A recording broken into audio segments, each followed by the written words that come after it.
Mr. and Mrs. Duck. And maybe get this clacking noise sorted on the engine. It's a bit mucky underneath there. It's amazing what gets underneath there, but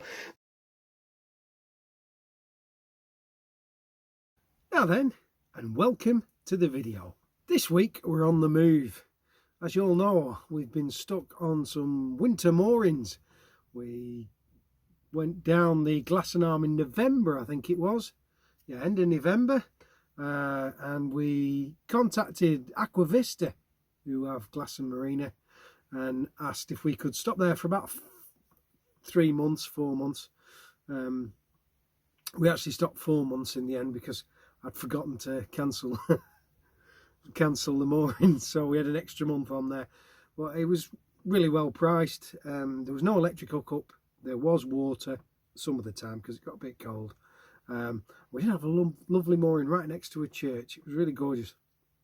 Anyway, we decided we better get off there and start cruising again. I'd been fettling with all bits and bobs engine wise, and we thought we'll give her a test. So we didn't go far because we were due to be at Steve, our friend Steve. It was his birthday. I think it was a big one. Might not have been a big one. No, he's not that old. 65. No, he's not.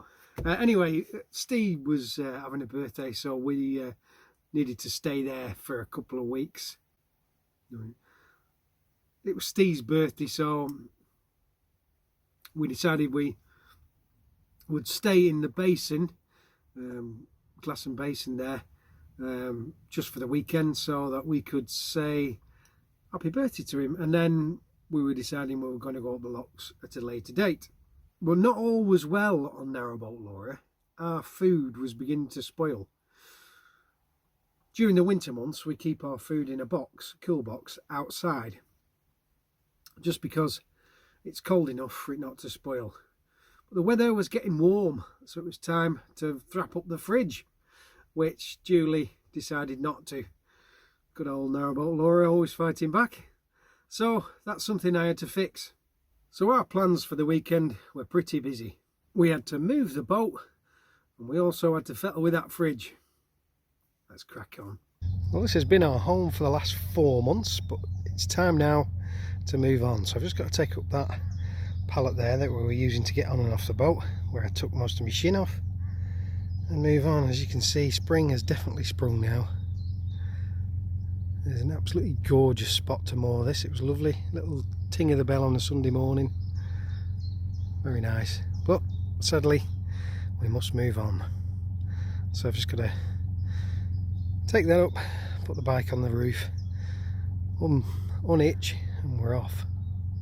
We're only going that way towards the basin just for a week.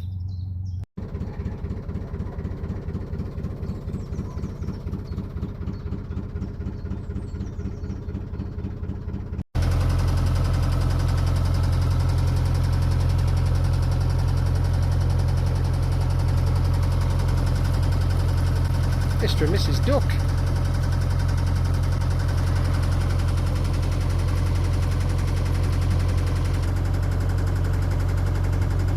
I need to chop some of that wood up. I haven't got much of a view anymore. Gorgeous sunny day though. Just in the distance, behind those big sheds, way over there, that's Glassen Marina. Aquavista run it now. It was a British Waterways one. They have it now, Aquavista, and that's where we've been for the last 4 months. And they were very good facilities there, actually, really good facilities. Little chandlery as well.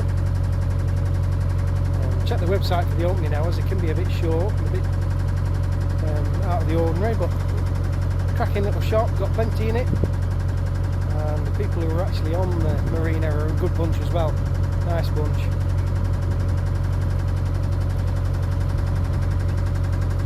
We're coming back down here at some point this year to take the boat out of the water and do the blacking if we can, and maybe get this clacking noise sorted on the engine.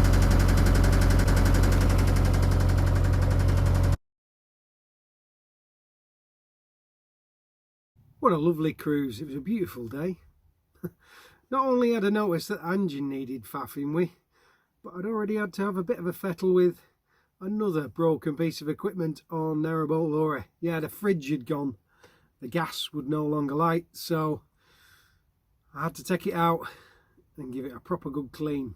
Yeah, the fridge wasn't cooling, the gas wouldn't light properly either, so it was a bit of a job on our hands. I thought maybe we'd have to buy a new one. We've been looking and thinking about getting a new one anyway. We're looking at possibly getting one of those compressor fridges. Or is it a condensing fridge? One or the other. Anyway, it'd be battery powered, there'll be no gas, it'll just be two-way, 230 and 12 volt. We're going to get a specific battery just for it, and we're going to try just a solar panel and see whether or not that'll work.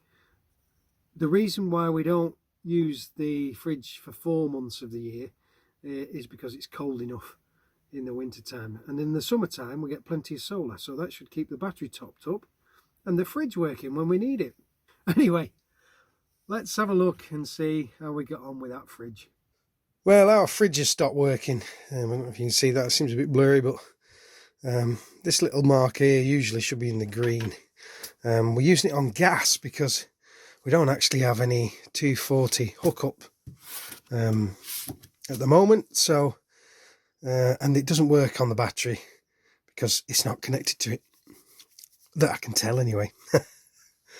So we use this sort of like 9 months of the year, and we have it on 24/7 usually, because we live on the boat. It's on, but during the winter months, the really cold winter months, we can actually switch it off because it's cold enough outside for us to put it in a cooler box. So what I'm going to have to do is I'm going to have to take this out. I've had it out once before, a couple of weeks ago, to light it, but it doesn't seem to be working A1 on the gas. So I'm going to take it out, and I'm going to do a few bits and bobs and maybe give it a bit of a clean where the jet and the gas supply is. I'm also going to do this thing, turning it upside down. Apparently, if you do that, it should resolve a few issues. It should make it work a bit better. I'm reliably informed for the power of YouTube. Right, I better get this out, and I'm going to take it away and give it a bit of a clean. Okay, that's here. I pulled out of position. This here is the gas pipe, so I'm going to undo that nut to take it off, and under here, that's our on-off tap. So if I switch that to the vertical position, then that means there's gas supply to the fridge. But as you can see, that's off. So all I need to do now is undo that, and then the fridge is free. There's no wiring for the 12 volt in there at all, and the 240 volt is unplugged. All right. Okay, the gas is off. The pipe is there. It's a bit mucky underneath there. It's amazing what gets underneath there, but this fridge sits on top of these two bits of timber, raising it up off the floor. You can see on there the exhaust for the gas. That's quite a lot of dust on the back of here, so I'm going to give that a good hoover off. There's our socket over there for the 240. I'm not sure why there's two plug sockets there, but you can see, if you look around, I think something which I spotted just over in the left hand corner there is a big burn mark, and that's from this exhaust that was that way up against the wall. So that's something that I've got to look into doing, making sure that that is fixed a different way so that it doesn't get too close to the wall of the cupboard there. But what I also noticed is there's very little ventilation. In fact, the only ventilation is this bit here. We have a grill that goes over that, so all the fumes from the gas come into the actual boat. Now on my camper van, it's vented to the outside, but obviously can't do that here, otherwise we'd sink the boat because that bit's probably just above the waterline, really. It is, in fact, just above the waterline. So, the thing we do have, though, which, funnily enough, when this video goes out, it will be time to do the clocks. So we've got one of these, which is the Lifesaver carbon monoxide alarm. So we'll just give that a test, because, yeah, that works all right. Yeah. There we go. So that's tested and it's working. Yeah, so that's just something that we keep our eye on. Testing twice a year. So remember, if you've got one of those, give it a test. And this is the gubbins for the back of the fridge. So as you can see there, that's the gas inlet pipe and all the controls there, which go to the buttons on the front. Then you've got three there. You've got gas, and you've got mains electric, which works. You've got mains electric, and there's also the chance to do 12 volt. I'm not sure where that goes. I think that's something around here, but everything's been rubbed off. I'm not a big fan of electrics myself. There we are. So what I'm going to do is I'm going to take this away, going to clean it off, hoover off all the dust, clean all these pipes at the back here, and then just down on the floor there, I don't know if you can see that, that is where the gas burner is, and I have noticed there's a drip coming out of there, so maybe some condensation has dropped on it, some water from somewhere, which is possibly meaning it won't light. There's one screw that holds that cover on, so I'm going to take that off. I won't do it right now, I'll take it away first.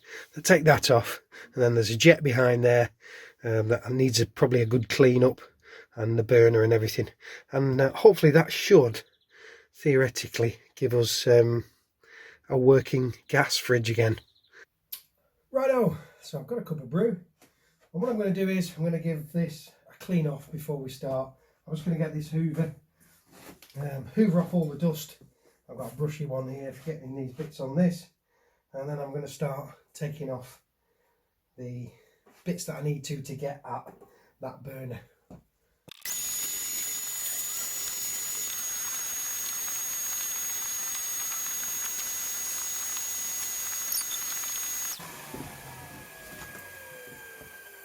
Do do do do.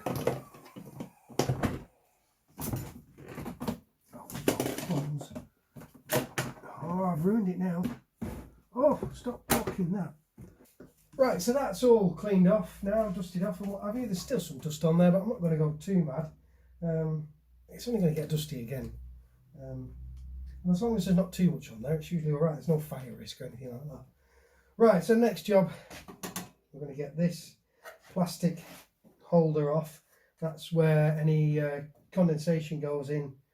That's a trap there for that. Then I can get this off, and then I can get the burner, and we'll have a look.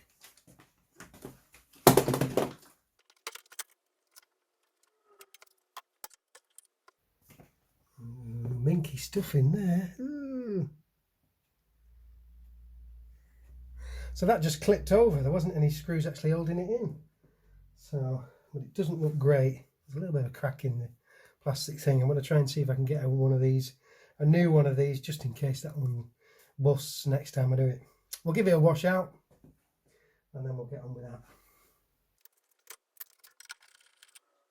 So it's just a Phillips head screw that goes on there. So I've got a Phillips head screw, and that holds in this cover. And there you go, that's the cover off. In the bottom of here is some little bits of ash and things like that. A bit of soot deposits.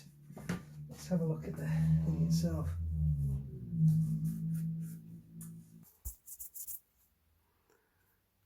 Okay, so I took apart all the bits and bobs.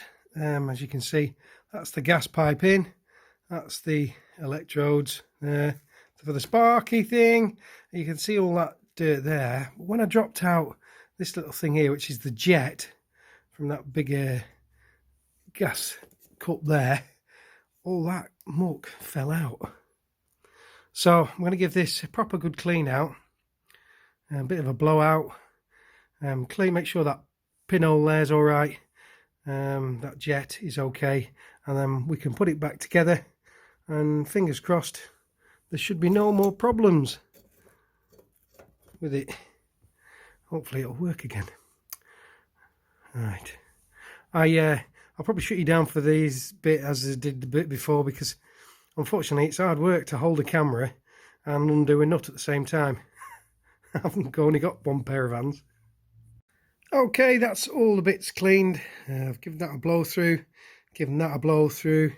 Everything's had a good clean, especially those there, a bit blurry, but there we are. That's all cleaned up with all that muck there that's come out from there. So what I'm going to do now is I'm going to piece that back together, and then I'm going to do a thing. I'm going to turn the fridge upside down. I've been told if you have problems with your fridge, turn it upside down for about an hour and then turn it back over again, and that should solve some issues. If things aren't broken, then you'll know.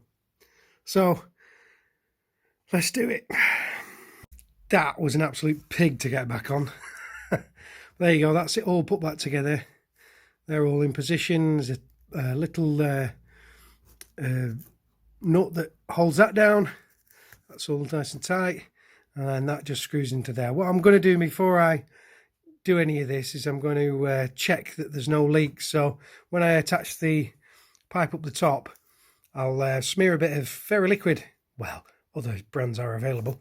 I'll smear that on there, and if it bubbles up, I'll know there's a leak, and I'll have to sort that out. What we want to do is we want to avoid any gas leaks, because gas explodes, apparently. So if you're not strictly competent, well, if you're not, if you don't feel like you're confident enough to take on a job like this, at least you'll be able to see how everything works back there. I mean, sometimes you can take this off, drop it down, and that little cup there is just full of bits that are flaked off, and it's just blocking the thing. So, but if you really don't want to do it, call a professional in. They may even be able to show you some hints and tips, so you can be able to feel confident enough to do it yourself. But this is how we do it on Narrowboat Laura. So if you're ever in the area and I need it fixing, well, we'll sort it out from there. I'm going to put a little bit of tape around that as well while I'm looking at it, so that doesn't look great. There we are, she's all back together again. That's back on. Just remind me, I've got to put some tape around that little bit wire down there. But now what I'm going to do is I'm going to turn this thing upside down, leave it for about an hour, and then turn it back over again. I can't test it here because I haven't got any fittings that will go on this thing from my other gas bottle. What I can do is I can take it back to the boat, test it there before I put it all back together. What I'll do is I'll make sure I light it, make sure I've got a blue flame coming out of here. Any other colour, not good, especially orange, not good. So I want to get a blue flame, nice blue flame, and that should mean that the fridge all works. What I'll do then is, once I've tested it, made sure that's working, I'll switch it off, put it back in position, leave it for 24, 48 hours without lighting it, without having it on, and it'll all settle again, and then we'll switch it on. And touch wood, everything will work fine. Yeah. Let's do this. It's going to be heavy.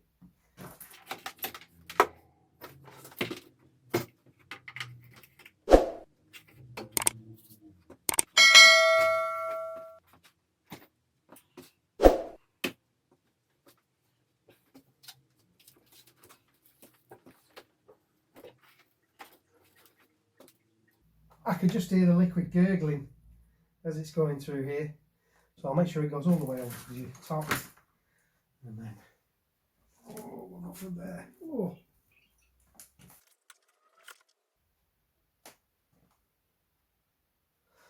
Okay, I can hear the liquid now draining down. While I'm here, I'll just give that a bit of a dust off. Leave this for an hour, we'll come back, turn it over. Well, there you are, she's been an hour. We'll turn her over and stick her in the van and take her back to Narrowboat Laura and try and get her going. Well, that seems to have done the trick. There's a blue flame there, lovely and blue, that one, nice. And the pressure is good, and there doesn't seem to be any. Yeah, there's no leaks there either. So that's that. What I'm going to do now is just try it a couple of times, starting it, and see how she does. Yep, she's fine, so we're going to put her back into a place, switch her off, and leave her to settle for 24 hours or so. Then hopefully she'll just thrap up straight away. There we go, she's back in position. I've switched her off, and there's that grill. And that lets all any fumes around the back of there. I've made sure that that pipe is twisted off at that sort of angle, so it's no longer going directly against that timber on the side of the cupboard. And our carbon monoxide alarm, which we tested, is right there. Job jobbed. That's it. Job jobbed. Let's hope it keeps working that way. We have kept a check on it. Everything seems to be working fine, touch wood, right at this moment in time. We've changed the gas bottle as well, and it's still working fine. The freezer's working and the fridge is cooling as well, so that's the main thing. I'm glad that trick of turning it upside down worked. Never done it before, but it seems to have done the trick there. Now, I checked all the lines, the gas lines to the fridge, using fairy liquid around the side. It's an old-fashioned trick. You just smear it around, and if it bubbles up, then you know there's a gas leak, so you just nip it up. I also used gas PTFE tape on all the connections, so I had a good seal there anyway, and as it turned out, there weren't any gas leaks, and we can't smell gas in the boat either. The carbon monoxide alarm hasn't gone off, so we think we're pretty much safe there. That's how I do it anyway. I'm pretty used to using these sort of things. If you're not used to tackling jobs like this, really, you need to call a professional in. And even if you stand over and watch, and I hope by watching this video you've learned one or two things, and if you're watching over the guy's shoulder, you'll know that he's doing the right job. What we don't want you doing is faffing with your fridge and blowing everything up. Anyway, so that's that job jobbed. Let's move on to the next one, eh? What is the next one? Well, I think you've already guessed. But here's a sneaky peek anyway. We still didn't have any hot water, which means my coolant system was leaking. I wonder if he'll fix it this time. Anyway, if you made it this far, thanks for watching. And we hope you enjoyed it. And if you did enjoy it, remember to give us a thumbs up. Subscribe if you want to see more, and if you click that little bell icon, YouTube will mither you next time we release one. That's pretty much everything on my list. I reckon we'll call it a draw for this one. Till next time.